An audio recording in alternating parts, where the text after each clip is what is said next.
Hola, ¿cómo están? Sean bienvenidos a este espacio de entrevistas. Soy María Belén Araya y estaremos conversando y sabiendo un poco más sobre el folclore junto a Raúl Talo Pinto, músico, cuequero y payador. Hola Raúl, ¿cómo está? Hola María Belén, muy buenos días. Muy bien, gracias. Muchas gracias.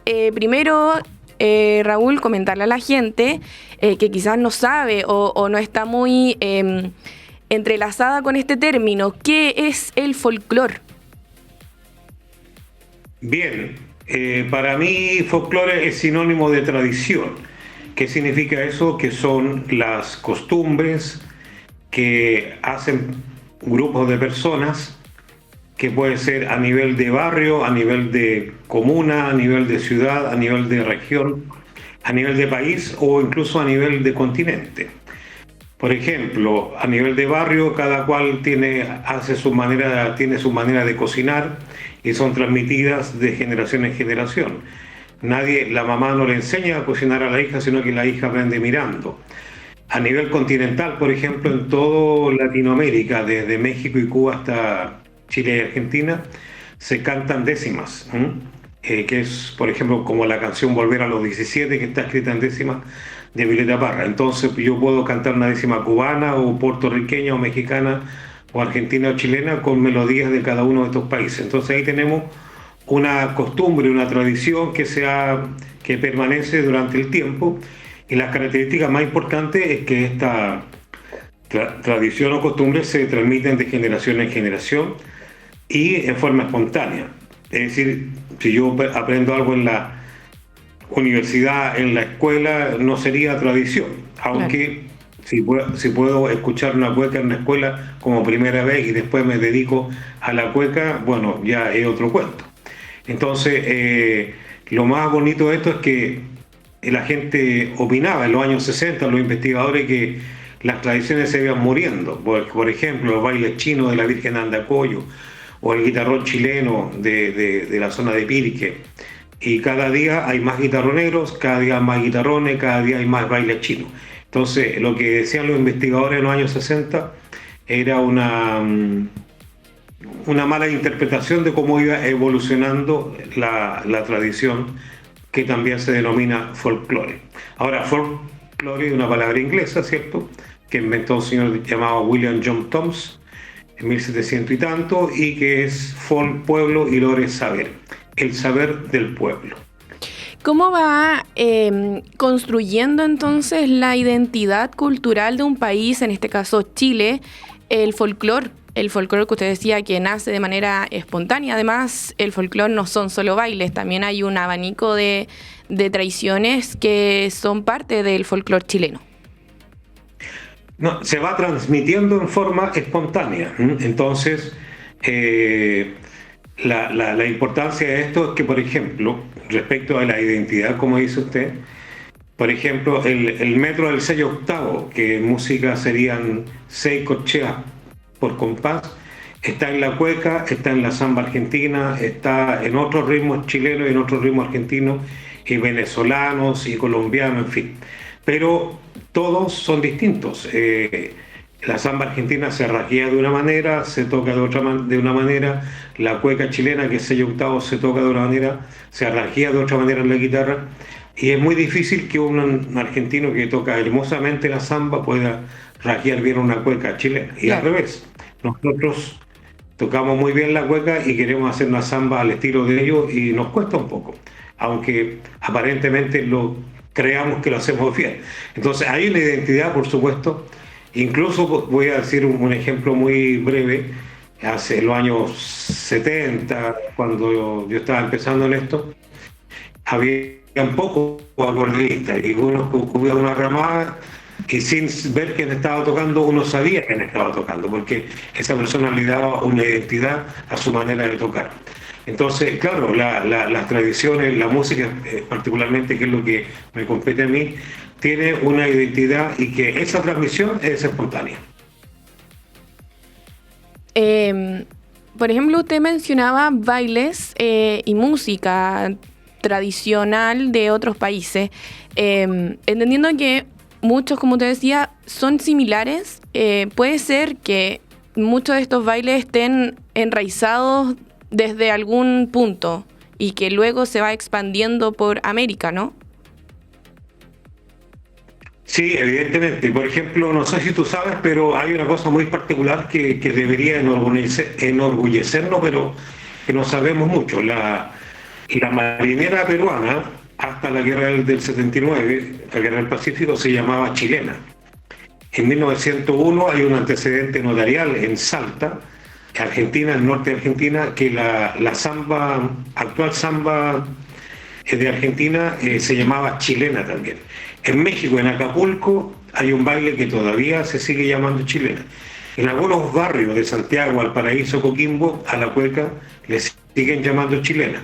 Entonces, evidentemente, ahí tenemos, respecto de su pregunta, un punto de interés en donde de Chile habría emergido, ¿cierto? Y habría sido una, por decirlo así, una exportación no tradicional, ¿cierto? En aquello entonces, o sea, en 1800 y tanto. Entonces, ahora todo el mundo dice que la cueca, no todo el mundo, algunas personas, que la cueca viene del Perú, viene de la zamacueca, pero recordemos que Chile pertenecía al virreinato del Perú. Claro. Así como las provincias de San Luis, San Juan y Mendoza pertenecían a la Capitanía General de Chile. Por lo tanto, la cueca cuyana que se toca en esas partes eran parte de Chile, o era chilena. Entonces, ¿pero por qué? Por una denominación de nombre nomás. Pero para mi gusto, la cueca o chilena nació acá. Ahora, ¿por qué se llamó chilena en algunos lados? Eso es lo interesante, que lo que hay que indagar y especular y hasta llegar a una conclusión, que si es que se pudiese.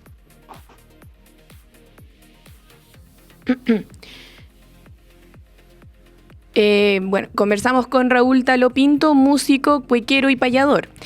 Raúl, coménteme, hoy en día para usted, ¿cuáles son los elementos del folclore que son más representativos actualmente a nivel nacional? En realidad sería complejo hablar a nivel nacional. La cueca está presente en Arica y en Punta Arenas. Ahora, en cada región hay elementos que están muy fuertes, están muy presentes y se han mantenido, y cada día se incrementan más. Por ejemplo, en la zona de Coquimbo, que es de la región donde soy yo, los bailes chinos son súper importantes. Por ejemplo, voy a comentar una persona que vino de Concepción a vivir a la zona. De repente escuchaba tambores cerca de su casa, y más tambores y más tambores y flauta, y pensaba que estaba en un carnaval nortino, y de repente pasan los chinos de la Virgen bailando por afuera de su casa. Entonces, eso a lo mejor no pasa ya en Puerto Montt, a lo mejor no pasa en Arica, ¿ya? Pero sí pasa acá en esta región. En el norte grande están los grandes carnavales, donde se juntan una cantidad de gente importante, donde el pueblo de repente viven 100 personas y en algún momento llegan 1.000, 2.000 personas al carnaval, y ahí se hace una manifestación importante, y eso pasa en muchos pueblos del norte grande. Bien, en el sur están la zona central, donde se cosecha trigo, están las trillas, por ejemplo, que se hacen en el verano, y hay otro tipo de manifestación, pues, donde la gente va con sus yeguas a trillar, y también hay canto y bueno, y hay trago y hay comida, y es parte de una fiesta, ¿no? Entonces, la trilla es como una excusa para juntarse, para cantar y para pasarlo bien. Estamos conversando con Raúl Talo Pinto, músico, cuequero y payador, con quien estamos conversando sobre folclore, raíces y cultura chilena. Raúl, hoy en día, bueno, estábamos hablando, ¿no?, sobre cómo se van manifestando ciertos elementos del folclore a lo largo de Chile, y teniendo en cuenta que nuestro país es un tanto extenso, cada región y cada pueblo, me imagino, que tiene sus propias tradiciones. Eso es parte de nuestra identidad chilena, ¿no? Claro, por ejemplo, acá en Coquimbo, entre Coquimbo y Serena, existe una caleta que se llama Peñuelas, ¿ya? Y ahí en esa caleta aparece un pescadito que se llama pichihuén, que es así chiquitito, ¿ya? De hecho, pichi en mapuche significa pequeño, ¿ya? Entonces, pichihuén. y hue en mapuche sería un mapudungún, para decirlo estrictamente, sería lugar. Entonces, lugar pequeño podría, o a lo mejor era Pichiché, no sé, Pichichén a lo mejor, ¿ya? Bueno, la cosa es que, por ejemplo, ese pescadito no aparece en ninguna otra caleta, ni más al sur ni más al norte de Peñuela. Entonces es súper interesante cómo, en base a lo que sale ahí, se hace una tradición. Igual ahí mismo aparecen muchas machas, por lo tanto también existen las empanadas de macha y la macha parmesana, en fin, un montón de... Disculpe que le provoque hambre, pero esas actividades seguramente en otras caletas de otras partes del país no sucede porque existen otros pescados, otros mariscos y así. Entonces, la misma naturaleza indica que se vayan haciendo tradiciones, ¿ya?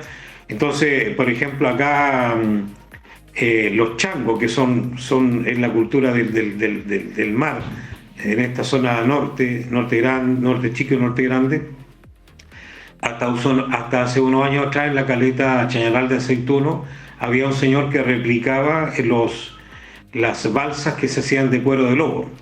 Felizmente hoy día los lobos están protegidos, por lo tanto no pueden matarse lobos y ya no se pueden hacer balsas. Pero hasta hace unos años atrás todavía se hacía algo que se hacía de tiempos inmemoriales. ¿Te fijas? Entonces ya esa tradición de las balsas de lobo ya no se puede hacer y quedó como algo para museo, ¿ya? Entonces, pero la cultura está viva, absolutamente. Entonces, por ejemplo, en algún momento, como te decía, algunos investigadores decían que en los años 60 se estaban muriendo los payadores, estaban muriendo los guitarroneros, los bailes chinos, y al final cada vez estamos más vivos que nunca. También gracias a Roberto Parra, hermano de Violeta Parra, y gracias a los chileneros, ¿cierto? Y gracias a los tres que dieron a conocer a la juventud esta expresión que se llama la cueca. Hoy día hay un montón de gente cantando cuecas en todas partes del país, se juntan. Por ejemplo, aquí en Serena existe en la Plaza San Francisco, todos los días miércoles se juntan a cantar cuecas los muchachos a partir de las 9, 10 de la noche. Yo desgraciadamente no he podido ir porque a esa hora tengo otras actividades, pero si un día lo hacen más temprano voy a ir. El día de la cueca, que fue hace una semana atrás, participé, pero al final de la actividad, pero no pude cantar porque sucedió algo inesperado, se desmayó un señor y se cortó la actividad. ¿Te fijas? Entonces, pero ese grupo de cuequeros que son puros cabros jóvenes, cada día está creciendo más. Cada día hay más acordeonistas, cada día más guitarristas, cada día más artistas, más pandereros, en fin. Entonces, la cultura es dinámica, definitivamente, y en ese dinamismo puede crecer o puede decrecer. En este caso, está creciendo. Claro. Lo interesante de cómo se va transmitiendo también estas tradiciones folclóricas, como la cueca, los bailes, es que se mantiene, a pesar de que va de generación en generación, ¿verdad? Y las generaciones van creciendo, van actualizándose. Esta tradición se mantiene intacta, o sea, no va cambiando mucho. Bueno, lo bonito que tiene esto del folclore, que es la tradición, porque por un lado el dinamismo de cómo se expresa, que por ejemplo en algún momento se tocó con piano, hoy día son pianos eléctricos, por ejemplo, ya esa es la novedad. Pero la estructura poética se mantiene incólume, la manera de tocar la guitarra también. En algunas partes del país afinan la guitarra de otra manera, lo que se llama guitarra traspuesta, y eso ellos lo mantienen firme en sus lugares. Entonces hay cosas que se mantienen que son casi por decreto, ya, pero un decreto no escrito, ya, y otras cosas que van evolucionando, pero la evolución depende de las mismas personas que practican esto, que se aceptan esa pequeña evolución para bien o bien se desechan.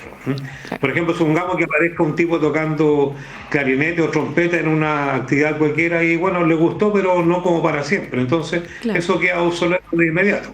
Estoy poniendo un ejemplo muy burdo, pero así puede ser. Claro. A la gente le gusta mantener estas tradiciones también. Es parte de la cultura general, social, ¿no? Raúl, claro. Aquí, por ejemplo, ¿cómo va influyendo la diversidad cultural de Chile en la riqueza de su folclore? Como vamos integrando también otras culturas, ¿no? Gustavo Becerra, un gran músico que vivió en Alemania muchos años, un músico de tradición clásica, pero evidentemente era muy estudioso de la cultura musical del mundo. Decía que no había ninguna cultura que no tuviera influencia de la otra, ¿ya? Por ejemplo, la música de los judíos, por ejemplo, que es un pueblo muy,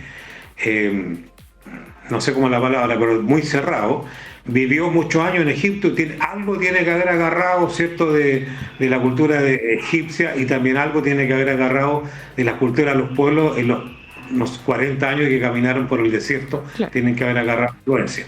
Entonces, evidentemente, y por ejemplo, para ahondar en el mismo tema, Astor Piazzolla, viviendo en Nueva York, este gran músico del tango argentino, viviendo en Nueva York cuando era pequeño, escuchaba cerca de su casa en la sinagoga un tipo de ritmo que él lo incorporó al tango, que es el ritmo que se llama 3-3-2, que van marcando cada 3 golpes, después cada 3 y después cada 2 para volver al 3. Entonces, pero eso es africano, definitivamente, está presente en el candombe, está presente en el son cubano, en fin, y en otras manifestaciones. Entonces, por ejemplo, la cueca nuestra tiene mucho de africano, o bien casi todo. Para mi gusto. Claro. Y bueno, estamos conversando del folclore, ¿no? Porque pronto, el 22 de agosto, se conmemora el Día del Folclore. Mi pregunta va ligada más bien a cómo o qué desafíos se enfrenta hoy para poder incorporar o integrar a la educación y a la vida cotidiana de quienes vivimos acá en Chile el folclore y nuestras tradiciones. Sí, 2 cosas. Una, que el hecho de que se conmemore en un día determinado el Día del Folclore no tiene ninguna importancia, en verdad. ¿Por qué? Pues la importancia está en que todos los días se pueda hacer manifestaciones culturales, en este caso manifestaciones de la tradición. ¿Qué es lo que yo hago? Yo tengo actividad, hoy día es jueves, pero lunes y martes tuve actividades en el ámbito de la música folclórica, y tengo mañana viernes, el sábado y el domingo. No, el sábado y domingo, mañana viernes no. Entonces, por lo tanto, de 7 días a la semana, 5 voy a tener actividades sobre música. Ahora, eso respecto del Día Mundial.